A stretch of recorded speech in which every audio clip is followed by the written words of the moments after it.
ये वीडियो देखने से पहले मैं आप सभी लोगों से रिक्वेस्ट करना चाहता हूँ कि देखो, अगर आपके पास प्रॉपर टाइम नहीं है, प्रॉपर सिस्टम नहीं है, प्रॉपर डिसिप्लिन नहीं है और minimum capital requirement criteria fulfil नहीं होता है तो प्लीज़ ट्रेडिंग के अंदर मत आइए। म्यूचुअल फंड के अंदर इन्वेस्टमेंट कीजिए। पहले अपने कैपिटल बनाइए, फिर एक बार कैपिटल मिनिमम कैपिटल रिक्वायरमेंट का क्राइटेरिया फुलफिल हो जाए उसके बाद फिर आप प्रॉपर सिस्टम के साथ ट्रेडिंग स्टार्ट कर सकते हो। हमारे साथ इतने सारे लोग जुड़ चुके हैं।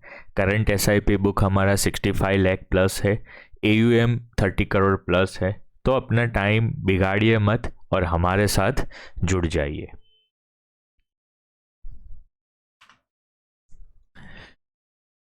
इन्फोसिस का फंडामेंटल्स देखते हैं। मार्केट कैप क्या है? 5,21,000 करोड़, राइट।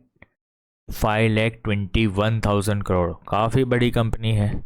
बुक वैल्यू कितनी है? 205 रुपीज़। प्राइस टू बुक क्या है? 6.29।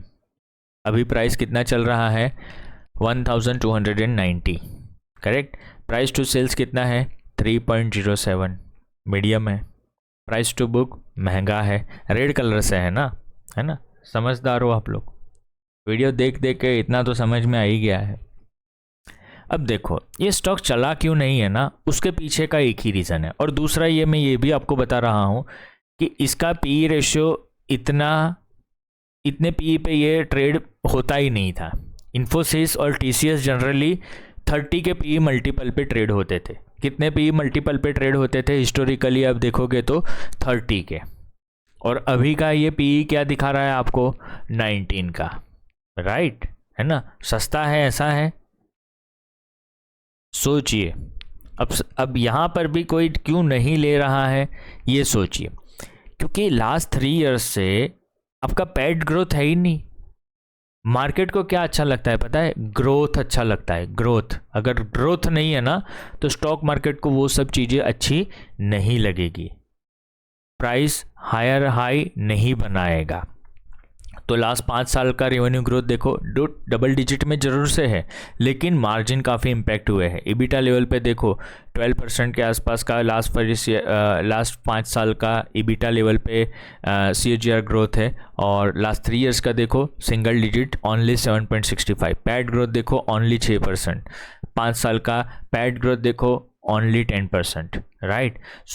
बिकॉज ऑफ दिस रीज़न ये स्टॉक्स चला नहीं है।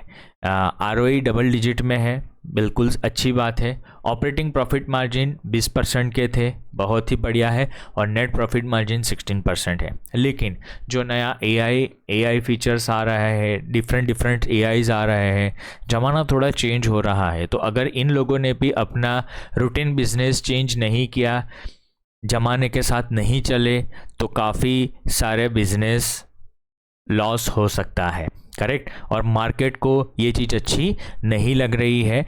तो देखते हैं चार्ट क्या दिखाता है। देखो चार्ट पे भरोसा कीजिए, बाकी किसी के ऊपर भरोसा करने की ज़रूरत नहीं है।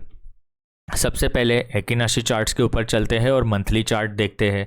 देखो मंथली चार्ट्स के ऊपर अभी क्या है, शॉर्ट एग्जिट ऑलरेडी आ चुका है और काफ़ी नॉइसी चार्ट है, काफ़ी नॉइसी चार्ट है, राइट। और पिछले 2021 से ये स्टॉक्स चला ही नहीं है। देखो 2021 में स्टॉक आज यहाँ पर था और आज 2026 में स्टॉक यहाँ पर है।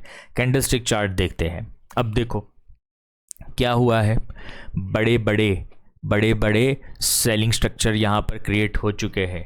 क्या ये वाला बाइंग लेवल चलेगा? उसके चांसेस बहुत ही ना के बराबर है। कितने बराबर है? बहुत ही ना के बराबर है। क्यों ना के बराबर है? ऑलरेडी स्टॉक चला है ना। दोबारा आया, वापस से काफ़ी अच्छा बाइंग आया, वापस आया, वापस से थोड़ा बाउंस दिखाया, लेकिन अभी ये ब्रेक होने की कगार पे खड़ा है। तो ये अगर ब्रेक हो गया, करेक्ट। और यहाँ पर एक और चीज़ देखिए, ट्रेंड इज़ योर फ्रेंड। क्या बोल रहा हूँ मैं? ट्रेंड इज़ योर फ्रेंड, है ना। दोस्ती कर लो ट्रेंड के साथ, कभी धोखा नहीं देगा चार्ट। ट्रेंड क्या दिखा रहा है? डाउन ट्रेंड दिखा रहा है, राइट। तो अगर बाउंस आया तो इन्फोसिस के ऊपर 1550 1560 के आसपास सेलिंग ही बना हुआ है, ये स्टॉक अभी ऊपर जाने से रहा, राइट। तो इस स्टॉक के अंदर जैसे ही ये लेवल्स ब्रेक होते हैं 1262 के, 1262 का लेवल जैसे ही ये जोन हमारा ब्रेक हो गया, उसके बाद एक सिर्फ हॉरिजॉन्टल सपोर्ट है 1185। तो स्टॉक कहाँ आके रुकेगा? स्टॉक आके रुकेगा समवेयर अराउंड 1100, क्योंकि ये वाला फ्रेश स्ट्रक्चर है। तो यहाँ से जब भी स्टॉक गिरेगा तो कहाँ जाके रुकेगा? ये लेवल ब्रेक हो जाएगा तो कहाँ जाके रुकेगा? स्टॉक यहाँ पर आके रुकेगा, ठीक है। वीकली टाइम फ्रेम का चार्ट का स्ट्रक्चर देखिए, क्या फैंटास्टिकली वीकली चार्ट्स के ऊपर सेलिंग स्ट्रक्चर बने हुए थे, कितना ब्यूटीफुल इस प्राइस यहाँ पर आया और यहाँ से रिजेक्शन दिखाया, वापस घुसा और वापस रिजेक्शन दिखाया, वापस अंदर डीपली गया, लेकिन ब्रेक नहीं कर पाया। क्यों नहीं कर पाया? ट्रेंड नेगेटिव था और फिर देखो क्या गिरावट आई है, करेक्ट। तो देखो वीकली टाइम फ्रेम पे भी मनी मशीन इंडिकेटर क्या दिखा रहा है? सेल दिखा ही रहा है, तो क्लियर कट वीकनेस है, राइट, क्लियर कट वीकनेस है। अब यहाँ पर देखो जब भी स्टॉक ऊपर आएगा 1350 से लेके 1430 के बीच में जब भी आएगा आपको एक सेलिंग ही आता हुआ दिखाई देगा, ये रीजन इजीली ब्रेक नहीं होगा। और ऊपर अगर आ गया स्टॉक तो 1650 से लेके 1730 के बीच में वापस से ये सेलिंग आएगा, ये इजीली ब्रेक नहीं हो सकता। तो सपोर्ट कहाँ है? डेली टाइम फ्रेम पे देखो कोई फ्रेश स्ट्रक्चर नहीं है, तो ओनली दिस हॉरिजॉन्टल सपोर्ट 1185, ये जो भी सब है सब टेस्टेड लेवल है, और फ्रेश लेवल किधर है? 1105। किसके साथ कोइंसाइड हो रहा है? मंथली के साथ कोइंसाइड हो रहा है, करेक्ट। डेली चार्ट्स के ऊपर देखो, डेली चार्ट्स के ऊपर क्या स्ट्रक्चर दिखा रहा है? डेली चार्ट्स के ऊपर ओनली दिस सपोर्ट 1262, बट देखो यहाँ पर ऊपर की साइड देखो, ऊपर की साइड क्या है? Fresh selling structure gap. मैंने आपको कितनी बार बताया ये गैप कभी जी गैप है वहाँ पर तो सेलर्स सॉलिड से सॉलिड एक्टिव है। कैसे एक्टिव है? एकदम सुपर डुपर एक्टिव है।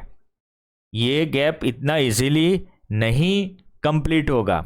तो देखो इन्फोसिस के ऊपर 1262 एक हॉरिजॉन्टल सपोर्ट है, जैसे ये सपोर्ट ब्रेक हुआ लोअर लेवल कौन सा आएगा ये बता देते हैं। यहाँ से लोअर लेवल पे एक सपोर्ट है 1230 का, करेक्ट, और उसके बाद है 1185 का। तो 1185 मंथली में भी सपोर्ट है, वीकली में भी सपोर्ट है, करेक्ट।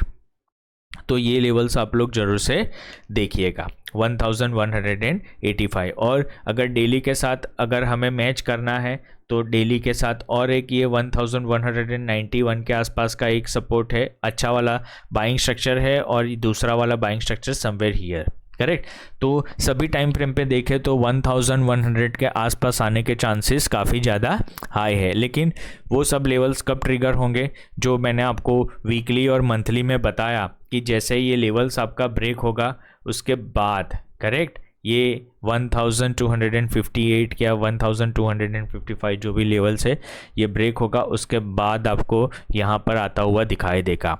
और डेली टाइम फ्रेम के ऊपर जैसे ही ऊपर आता है एग्जिट और सेलिंग अपॉर्चुनिटी है, every rise is a selling opportunity, trend negative है, करेक्ट। तो 1360 से लेके 1430 जब भी आएगा सेलिंग ही आएगा।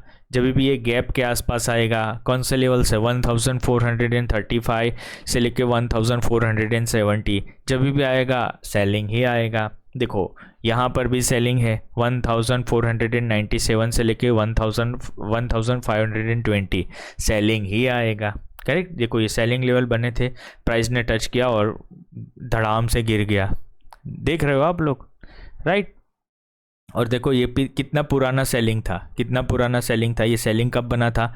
मार्च 2025 में, राइट, डेली टाइम फ्रेम पे बना था, फ्रेश सेलिंग था, प्राइस आया खटाक से गिर गया, करेक्ट, वापस से अंदर डीपली घुसा लेकिन ब्रेक नहीं कर पाया, वापस से स्टॉक गिर गया, करेक्ट। तो इसी तरह से ये एनालिसिस वर्क होता है काम करता है। और डेली टाइम फ्रेम के ऊपर देखो, मनी मशीन इंडिकेटर ने जैसे ही ये रेंज ब्रेकआउट हो गया, रेंज ब्रेक डाउन हो गया, सेलिंग स्ट्रक्चर दिया, कितना फैंटास्टिकली स्टॉक गिरा है, राइट। तो सिस्टम इस तरह से वर्क करता है और आपको चार्ट रीड करने का ये तरीका आना चाहिए, तो आप बेवकूफ़ नहीं बन सकते। और सिस्टम जिस तरह से बता रहा है, रूल बेस उस तरह से काम कीजिए तो आपको ज़्यादा बेनिफिट होगा। देखो, इन्फोसिस के ऊपर नेगेटिव व्यू दे रहा हूँ, बट नेगेटिव व्यू सिस्टम दे रही है मुझे। मैं, अगर किसी ने इन्फोसिस का शेयर्स लेके रखा हुआ है 1500, 1700, 1800 में, और ये मेरा एनालिसिस देख रहा है, तो बट ऑब्वियस उसको मेरा एनालिसिस अच्छा नहीं लगेगा। लेकिन मैं मेरा बता रहा हूँ क्या, ये सिस्टम जो बता रहा है मैं तो वो बता रहा हूँ, राइट। सिस्टम बोल रहा है ट्रेंड नेगेटिव है, तो ट्रेंड नेगेटिव है, सिंपल सी बात है। You have to accept, right. Analysis अच्छा लगा हो लाइक और शेयर जरूर से कीजिएगा, ठीक है। और रेगुलरली हमारे चैनल से जुड़े रहिए, आपको काफ़ी सारी नई नई चीज़ें सीखने को मिलेगी दोस्तों।